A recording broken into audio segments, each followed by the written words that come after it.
Bakit hindi lang dapat nakasave lang ang pera mo? Bakit dapat ini-invest mo rin ang pera mo at maging insured ka? Karamihan ng tao, una muna ginagawa is gastos dito, gastos doon. Mag-iipon na lang ako mamaya o sa susunod. At hindi totally aware na nangyayari ito sa'yo at ang resulta, dahan-dahan sila naiiwan ng inflation. Wala silang naiipon pagtanda dahil hindi siya insured. Pag may nangyari, wala may iwan o makukuha ang mga taong nakadepende sa'yo. Paano kung may isang way na paraan para automatically ka nakakapag-save, nakakapag-invest at nagiging insured ka pa?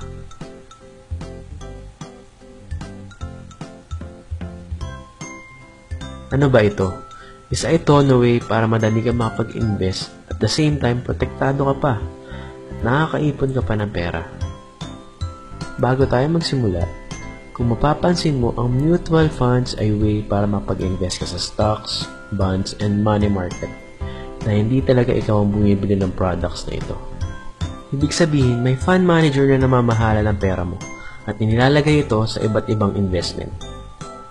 Ang insurance naman ay mahalaga dahil naguhulog tayo ng premium o bayad regularly para may makuha ang ating pamilya kung sakaling may mangyayari man sa atin. Maliban sa protektado ka, some insurance packages can actually generate income. Ibig sabihin may insurance ka na at may kita ka pa. Ito yung mga tinatawag na insurance na Variable Unit Linked or VUL.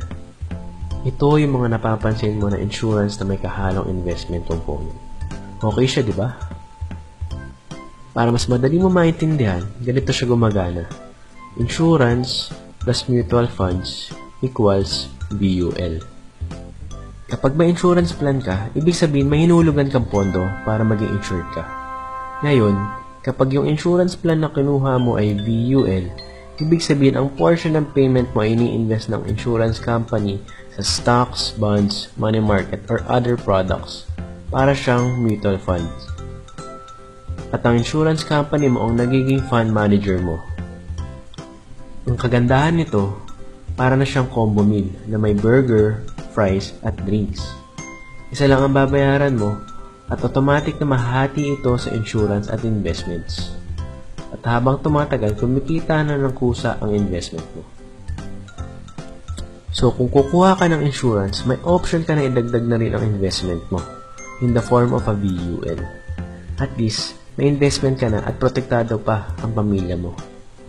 Kung gusto mo magkaroon ng sistema na automatically nagsisave sa'yo, nag-i-invest at nagiging insured ka pa, simple lang ang gagawin mo.